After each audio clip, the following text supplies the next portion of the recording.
The medical bay on Polis Massa was a sterile, hushed tomb, but for the frantic beeping of life support machines. Medroids hovered, their optical sensors whirring as they worked with a precision born of advanced programming. "She is dying," one had declared, its voice flat. But another, a prototype designated MEX-3, had overridden the diagnosis.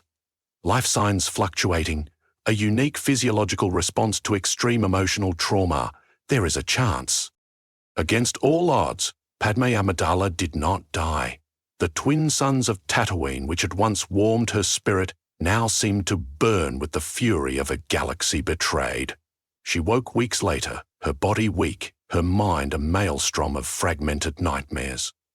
Obi-Wan was there, his face etched with a grief that mirrored her own. He told her of Anakin, of Mustafar, of the Emperor's rise. He spoke of the twins Luke and Leia hidden away, their existence a secret too precious to risk. A grief, a suffocating shroud, threatened to consume her. But then a spark ignited, a cold, determined fire in the depths of her being. Anakin was gone, lost to the darkness, but the galaxy, her people, her children, they remained. And the monster who had stolen her husband and her republic would pay. Padme knew she could not openly oppose the Empire. Her face, once a symbol of hope and democracy, was now a target. She was officially dead, a martyr to the Republic's final days. This, she realized, was her greatest weapon. She would become a ghost. Under the alias of Anya Nabere, a distant, unassuming cousin, Padme slipped into the galactic underworld. Her vast political connections, once used for diplomacy, now served a clandestine purpose. Senators disillusioned with the New Order, old Naboo loyalists, even disgruntled former Separatist sympathizers who found the Empire's boot heel heavier than Dooku's promises, she sought them out. One by one, she moved through the shadows of Coruscant's lower levels, through the bustling markets of Chandrila and the desolate mining colonies of Ryloth. She spoke not of rebellion, but of restoration, of justice, of reclaiming what was lost. Her network grew, a delicate web spun from whispers and coded messages. She never revealed her true identity, not even to her closest confidants. She was merely the Weaver, a mysterious figure who seemed to know every secret, every weakness of the burgeoning Empire.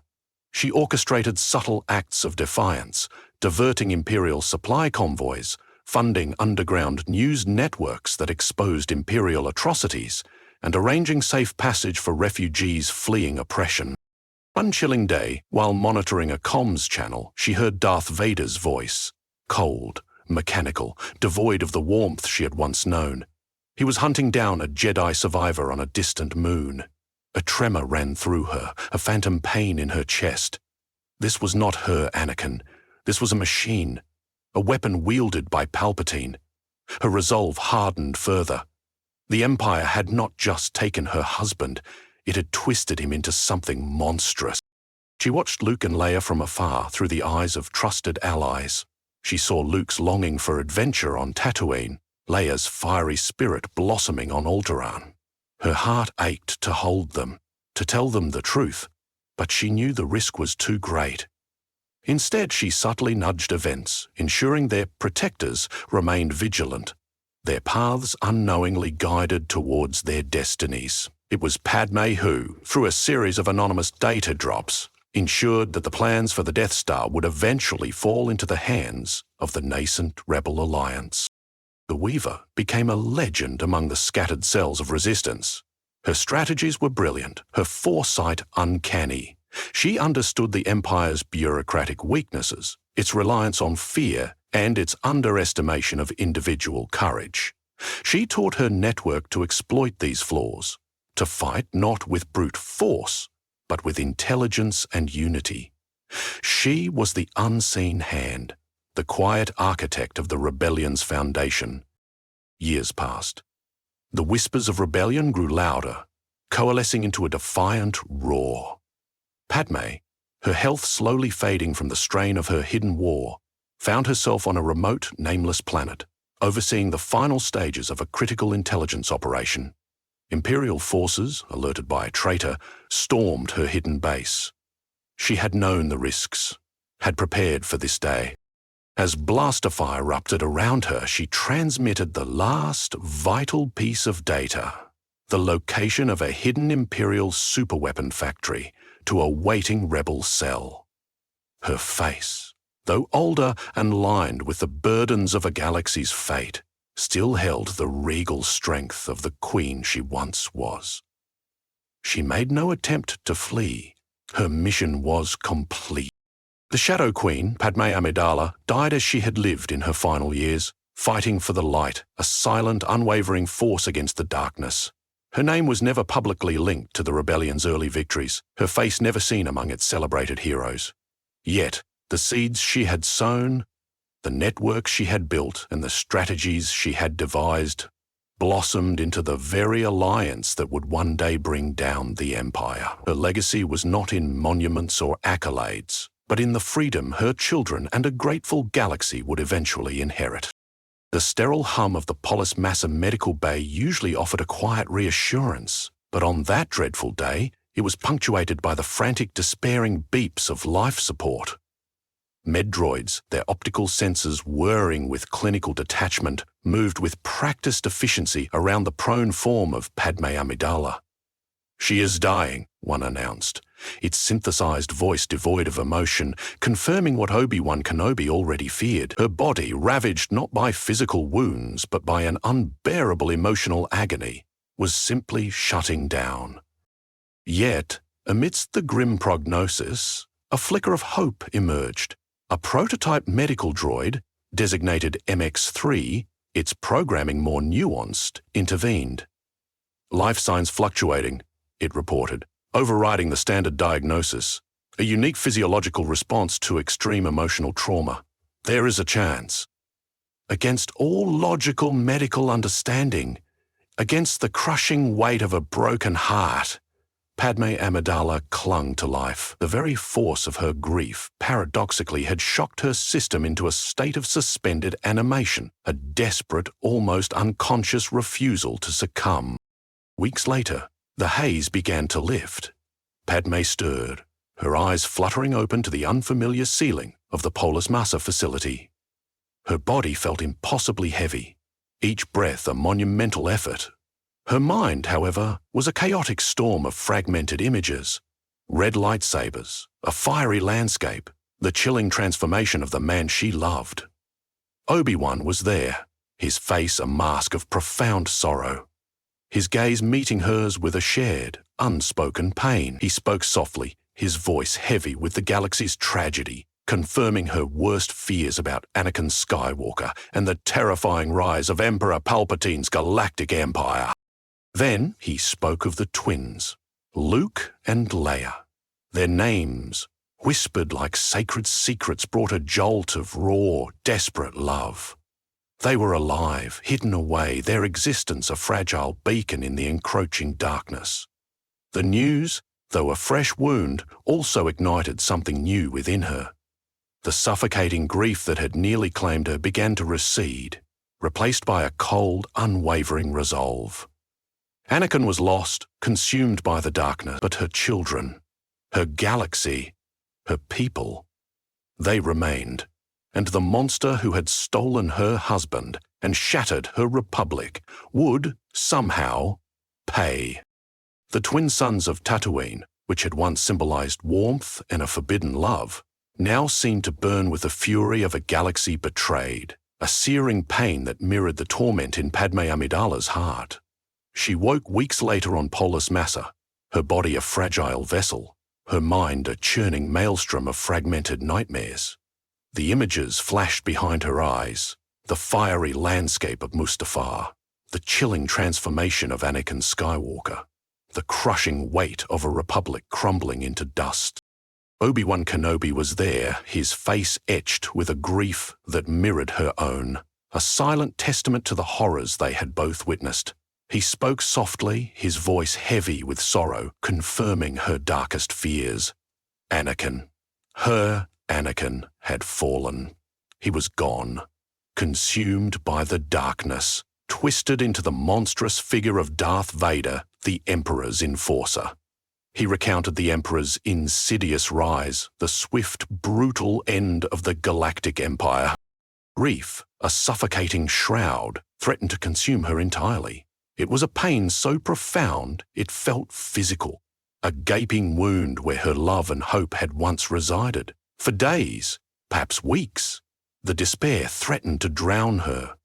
But then, amidst the crushing darkness, a spark ignited. A cold, determined fire began to glow in the depths of her being. Anakin was gone, lost to the darkness, a casualty of Palpatine's treachery. But the galaxy, her beloved people, and most importantly her children, Luke and Leia, hidden away. Their existence, a secret, too precious to risk. They remained. The thought of them, vulnerable and innocent in a galaxy now ruled by tyranny, became her anchor. The monster who had stolen her husband, corrupted him beyond recognition and crushed her republic would not be allowed to win. A fierce, unwavering resolve solidified within her. She would fight, not for revenge, not for the past, but for the future. For Luke, for Leia, for the freedom she believed in. The tears ceased, replaced by a steely glint in her eyes. Padmé Amidala, though officially dead to the galaxy, was reborn with a singular, burning purpose: to dismantle the Empire, piece by agonizing piece. Padmé Amidala knew, with chilling certainty, that her face, once a beacon of hope and democracy across the Republic, was now a target. The Empire, freshly forged in the fires of betrayal, would hunt down any symbol of the old order, especially one as prominent and beloved as the former senator of Naboo. She was officially dead, a martyr to the Republic's final, desperate days, a convenient fiction for Palpatine, and she realized with a cold clarity her greatest weapon. To truly fight, she had to become a ghost. Her first act of defiance was to embrace this manufactured demise. With Obi-Wan Kenobi's reluctant help and the quiet loyalty of a few trusted, anonymous contacts from her Naboo days, Padmé vanished. She shed her regal robes, her elegant hairstyles, and even the subtle inflections of her public speaking voice. In their place, she adopted a new persona, a carefully constructed identity designed to be utterly unremarkable. Anya Naberi, a distant, unassuming cousin from a forgotten branch of her family tree. This new identity allowed her to slip into the galactic underworld, a labyrinth of shadows and secrets far removed from the polished halls of the Senate. Her vast political connections, once used for intricate diplomacy and legislative maneuvering, now served a clandestine purpose. She knew the back channels, the subtle favors owed, the quiet networks that had always existed beneath the Republic's veneer. These were the threads she would now pull, not for public good, but for hidden resistance. She drew upon hidden resources, small caches of credits, bolt holes known only to a few, and the unwavering loyalty of a handful of Naboo expatriates who mourned the Republic as deeply as she did. Anya Naberi was nondescript, her clothing plain, her movements deliberate and unnoticed. She learned to blend into crowds, to speak in hushed tones, to observe without being seen. The transformation was complete. Padmé Amidala, the Queen, the Senator, the wife, was gone. In her place was a silent, watchful shadow, a ghost moving through the galaxy, preparing to haunt the Empire from its deepest, darkest corners. Under the unassuming guise of Anya Naberi, Padmé Amidala began the arduous task of building her secret network. She moved with a quiet determination, her keen political mind now repurposed for clandestine operations. Her targets were carefully chosen, individuals she knew from her years in the Senate, or those whose reputations had reached her through trusted whispers. First, she sought out the disillusioned senators, those who had watched in horror as the Republic dissolved into tyranny. their voices silenced, their ideals crushed. She approached them not with fiery rhetoric of rebellion, but with quiet appeals to their conscience, reminding them of the democracy they had sworn to uphold. She spoke of restoration, of justice, of reclaiming what was lost, words that resonated deeply with their own unspoken fears and regrets. Next were the old Naboo loyalists, fiercely devoted to their former queen and the principles she represented. These were people who mourned the loss of freedom deeply, and many had personal reasons to despise the Empire's heavy hand. Their loyalty to Padme, though they believed her dead, translated into an unwavering commitment to Anya Naburi's cause, a cause they instinctively knew was righteous. Perhaps most surprisingly, she even reached out to disgruntled former separatist sympathizers. These were individuals who had initially supported Dooku's movement, believing it offered an alternative to the Republic's perceived corruption. Now, they found the Empire's boot heel far heavier and more oppressive than anything the Republic had ever imposed. Padme, with her nuanced understanding of galactic politics, knew how to appeal to their shared grievances against the new regime, turning former adversaries into reluctant, yet effective, allies. She moved through the shadows of Coruscant's sprawling lower levels, where dissent festered unseen. She traversed the bustling markets of Chandrila, where information flowed as freely as commerce, and even ventured to the desolate mining colonies of Ryloth, understanding that oppression bred fertile ground for resistance. Her network grew, a delicate, intricate web spun from whispers and coded messages, each new contact a vital thread. She never revealed her true identity, not even to her closest confidants, preferring to remain the Weaver, a mysterious figure who seemed to know every secret, every weakness of the burgeoning Empire, all while remaining frustratingly out of reach. Operating as the Weaver, a name whispered with a mix of awe and fear in the nascent resistance cells, Padmé Amidala became a master of subtle defiance. Her anonymity was her shield, allowing her to orchestrate intricate operations from the shadows, striking at the Empire's vulnerabilities without ever revealing the true architect. One of her primary focuses was disrupting Imperial logistics. She utilized her network of disillusioned former Republic quartermasters and disgruntled cargo pilots, feeding them precise anonymous intelligence. This allowed them to subtly divert vital Imperial supply convoys, rerouting shipments of fuel, weaponry, or even construction materials to remote, forgotten systems. These diversions weren't always dramatic explosions or direct confrontations. Sometimes it was a simple miscommunication that sent a freighter off course for weeks, or a technical malfunction that delayed a critical delivery. The Empire, vast and bureaucratic, often dismissed these incidents as minor inefficiencies, never suspecting a single, unseen hand was pulling the strings, slowly starving their war machine.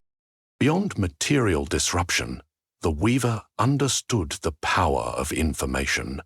She funneled stolen Imperial communiques and eyewitness accounts of Imperial atrocities to underground news networks.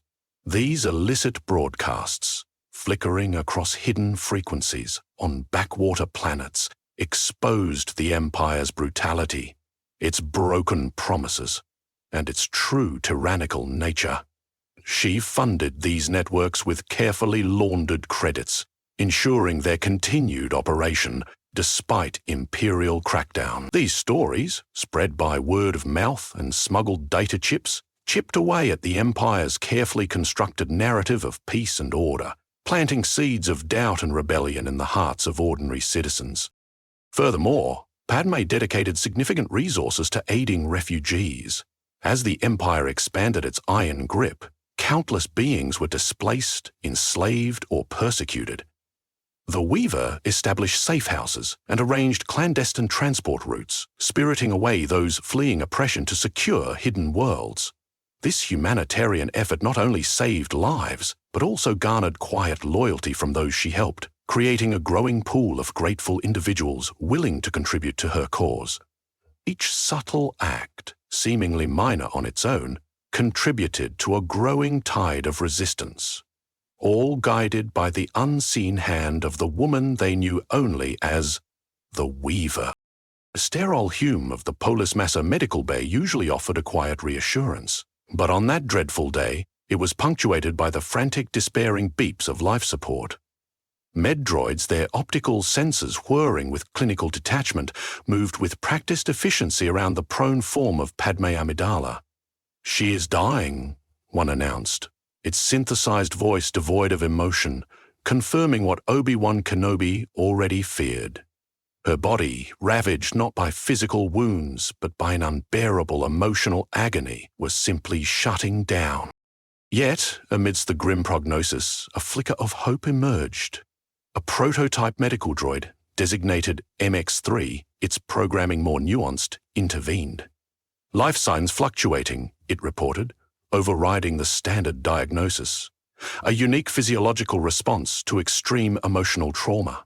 There is a chance." Against all logical medical understanding, against the crushing weight of a broken heart, Padmé Amidala clung to life. The very force of her grief, paradoxically, had shocked her system into a state of suspended animation, a desperate, almost unconscious refusal to succumb. Weeks later, the haze began to lift. Padmé stirred, her eyes fluttering open to the unfamiliar ceiling of the Polis Massa facility. Her body felt impossibly heavy, each breath a monumental effort. Her mind, however, was a chaotic storm of fragmented images. Red lightsabers, a fiery landscape, the chilling transformation of the man she loved. Obi-Wan was there, his face a mask of profound sorrow, his gaze meeting hers with a shared, unspoken pain. He spoke softly, his voice heavy with the galaxy's tragedy, confirming her worst fears about Anakin Skywalker and the terrifying rise of Emperor Palpatine's galactic empire. Then he spoke of the twins, Luke and Leia. Their names, whispered like sacred secrets, brought a jolt of raw, desperate love.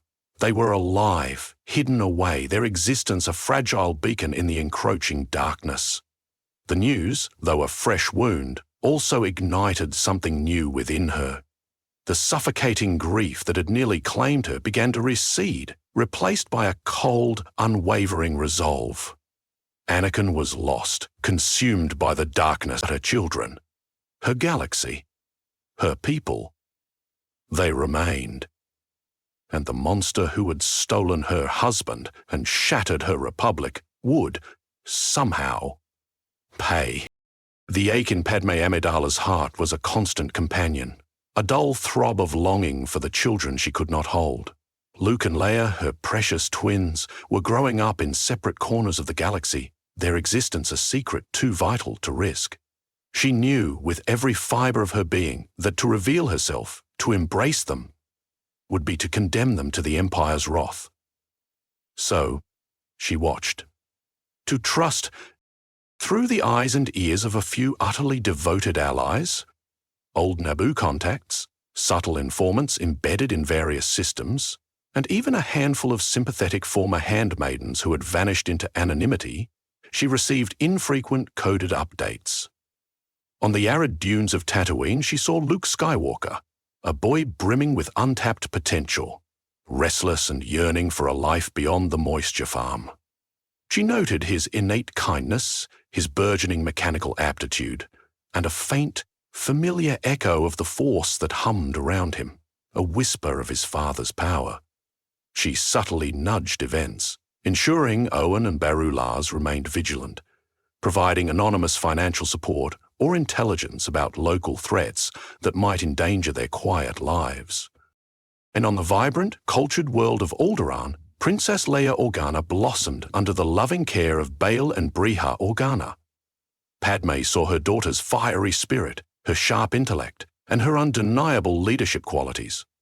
Leia's burgeoning political acumen, her compassion for the oppressed, and her fierce independence were all traits Padme recognized from within herself. She ensured that Alderaan remained a safe haven, subtly alerting Bail to potential Imperial surveillance or political traps, reinforcing the protective shield around his adopted daughter.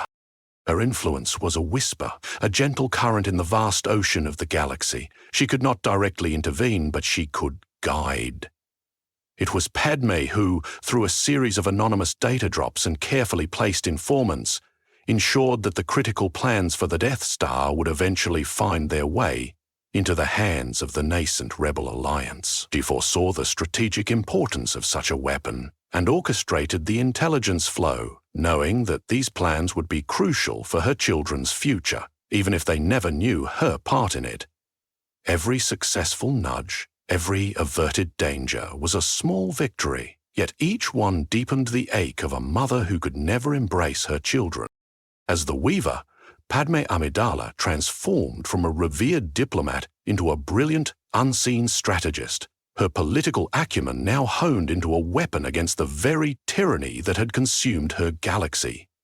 She understood the Empire not just as a military force, but as a vast, lumbering bureaucracy, prone to arrogance and reliant on fear to maintain control. This deep insight into its inner workings became her greatest strategic advantage. She meticulously studied Imperial protocols, supply chains, and communication intercepts, identifying critical choke points and vulnerabilities. Her strategies were not about direct confrontation, which the nascent rebellion could not yet afford, but about exploitation. She taught her network to fight not with brute force, but with intelligence, precision, and unity.